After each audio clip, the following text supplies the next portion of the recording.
Wholeness, harmonious vibrations. Thank you so much for stopping by.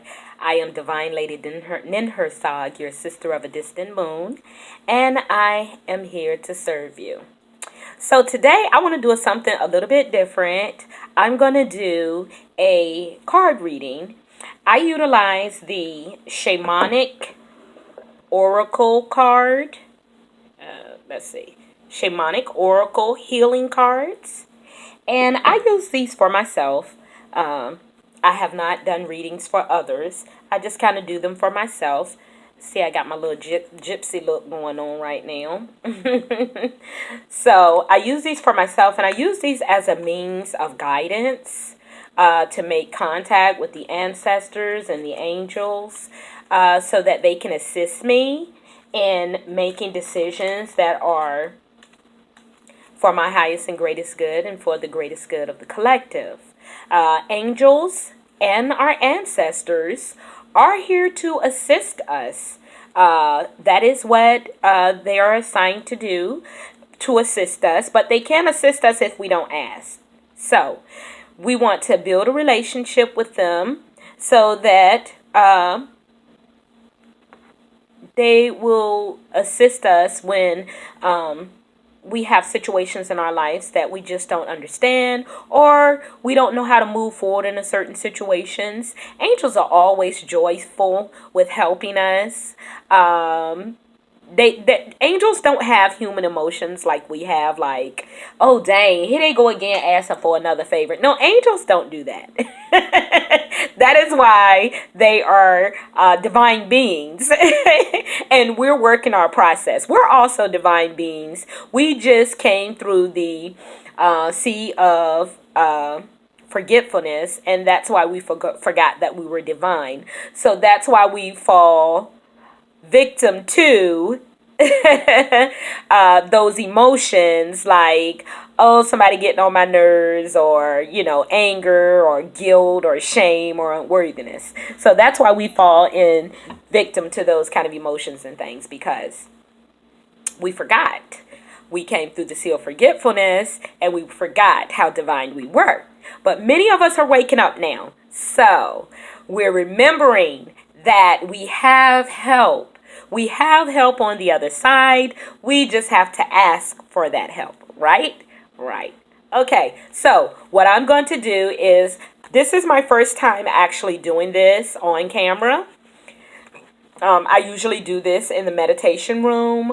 I have a meditation room that I do my spiritual practices in.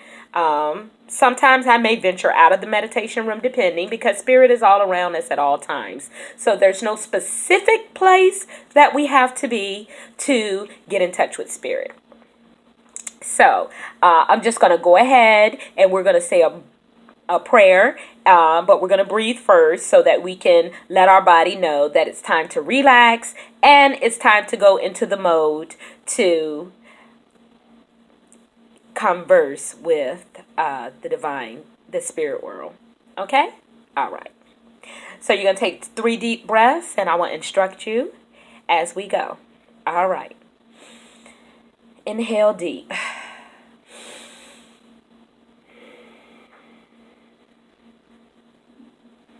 Inhale through your nose and out through your mouth.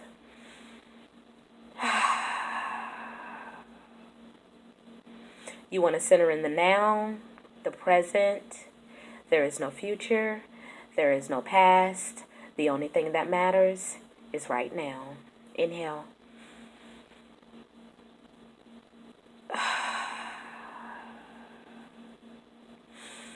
Last breath. Inhale, knowing that we are connecting with the divine. You are the divine, and the divine lives within you.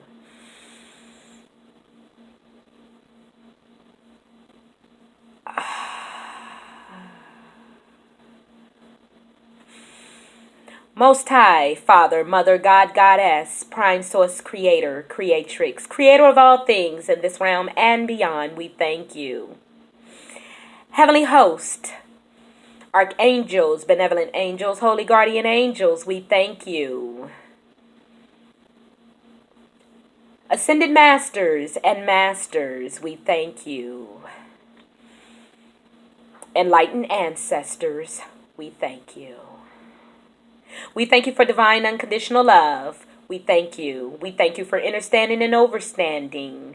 We thank you. We thank you for the knowledge and the wisdom that all is in divine order and it is as it should be. We thank you. We thank you for guidance. We thank you for counsel. We thank you. We thank you for protection. We thank you. We thank you for strength. We thank you for courage. We thank you. With all this, we are in full gratitude. Amen. Ashe. So mote it be.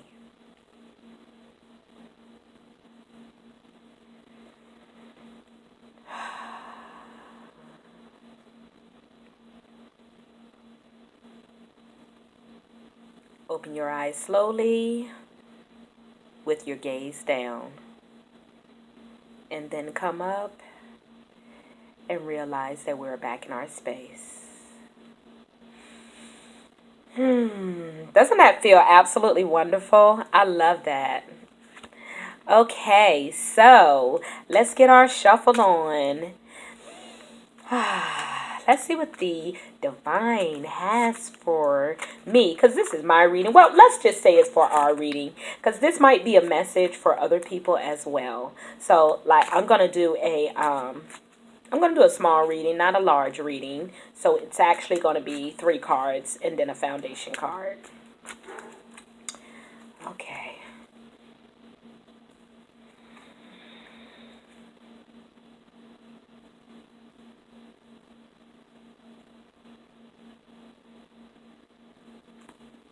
Thank you.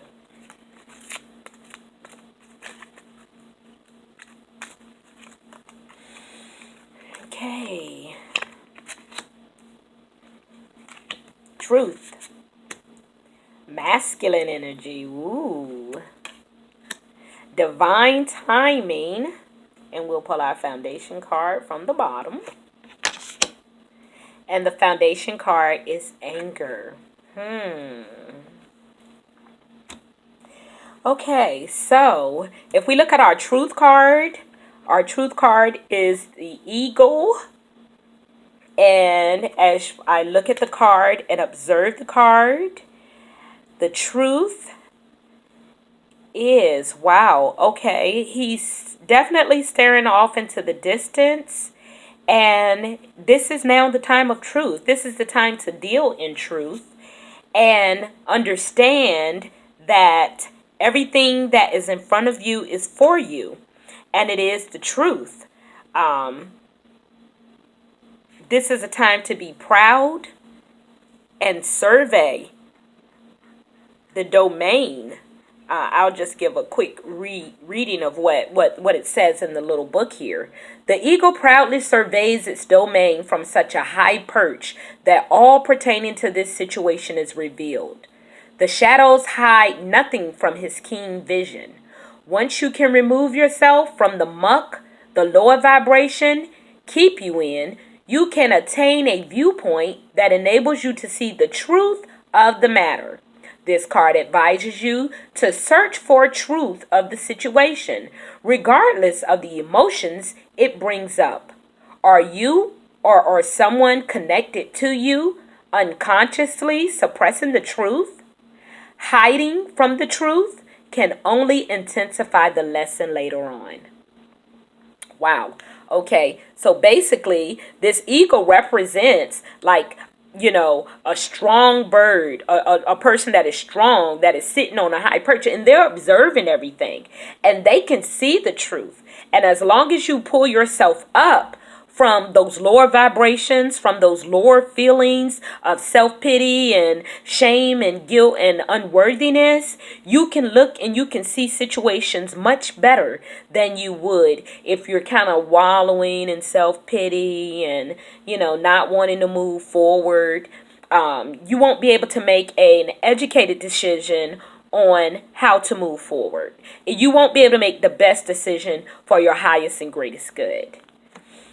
So our next card was Divine Masculine, the masculine energy. Ooh, we talk a lot now about the Divine Feminine energy because she is alive and well on the planet, here to support her daughters.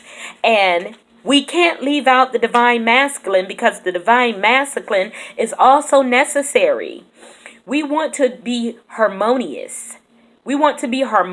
So we need to try and utilize both the Divine Feminine and the Divine Masculine so that we can achieve greatness. And the Divine Masculine is represented by the sun, and the Divine Feminine is represented by the moon. So sun, masculine, moon, feminine. Okay, Divine Masculine. The sun is powerful, a life force without which nothing on earth could survive. The masculine energy is one of action, doing, creating, forcing. In nature, it is balanced out with the feminine energy. When we find ourselves embodying this energy, we get things done. We are thinking, logical beings. If we reside here too staunchly, we do not have any room for the opposite energy to come in. Being able to effortlessly flow from one to the other, masculine to feminine, is the pinnacle of being in the flow energetically. Sometimes in love relationships, the energy turns topsy-turvy and we end up residing in an energy that doesn't meet our highest need. This is hard to break out of due to fear. The fear of, if I don't do it, it won't get done. Realize that two people make up a relationship, and in an involved one, the relationship itself develops its own energetic balance, a perfect combination of yin and yang. Masculine and feminine. If there is a void in one area, an imbalance will develop, and as is the nature of things, unconsciously, we will try to balance out. Being aware is a perfect first step. Alternately, this card signifies a very important man in your life. Okay. What this particular card is saying for me, this masculine card, is because I am in a position of working on my business that I need to tap into the divine masculine, the masculine energy, because this is the energy that's going to get things done. This is what's going to help me to develop my website, to get cracking on my website, to do the necessary things to get my website up and going, and not being too much in the divine feminine where I'm feeling more emotional and, more going with the flow, as so we do with the moon energy, which does have a great effect on the tides and the women's moon cycle and things of that nature. So that's why we tend to be more emotional. But the feminine and masculine energy is not only like women just only have feminine energy. No, that's not true. We have both. That's why you want to be harmonious. And the more that you can go from the divine feminine to the divine masculine, and you can utilize both of these energies, you can create a balance in your life so that you can move forward. So basically, this is telling me I need to tap into this divine masculine because I'm very good at tapping into the divine feminine. But sometimes I don't always get things done in the time that I would like to, because I lean more towards the divine feminine instead of the divine masculine. So this tells me I need to tap into the divine masculine. And the next card, which is our last card of the draw, is the divine timing. Okay, so divine timing. How often do you feel that you want things in your life to change now? Not 2 years from now, not even 2 months, but right this instant. Seldom do we see the whole picture of why our lives are unfolding the way they are. We don't need to. What we need to do is surrender to the way things are right now. This doesn't mean to not take action when a situation is untenable. What it means is to let your life unfold before you so that you have access to all the information, all the lessons, and all the people you will need to go where you are headed. Divine timing is at work in this situation. Try not to fight it. Instead, go within during meditation and ask the questions you want the answers to. Why not now? How can I best prepare myself? What lessons do I need to learn prior to change what I want to see? You will get answers. So, this is telling me that all is in divine order and that it is as it should be. Things aren't happening as fast as I want them to because they're not supposed to. There is a process, and we have to surrender to the process, and we have to know that all is as it should be in divine timing. And my foundation card. What is the foundation card? This foundation card is represented by a bee. And basically what the foundation card is saying is this is the situation where I'm coming from. And all these cards apply to this foundation, to this situation. Because I was upset and I was kind of angry about a situation because things weren't happening in the time that I thought they should.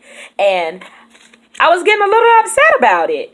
And so this is definitely quite accurate. And I do thank the ancestors and the angels for pointing that out to me. Surrender seems to be my word for like the last 6 months. Surrender, surrender, surrender. Because we do have to surrender, and we have to surrender fully. We have to surrender fully and be present in the moment.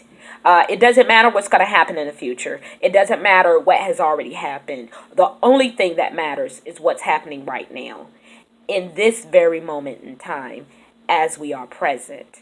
And the more that we become present and the more that we stay present, the more we will be able to feel joy and gratitude for all situations that are happening in our life.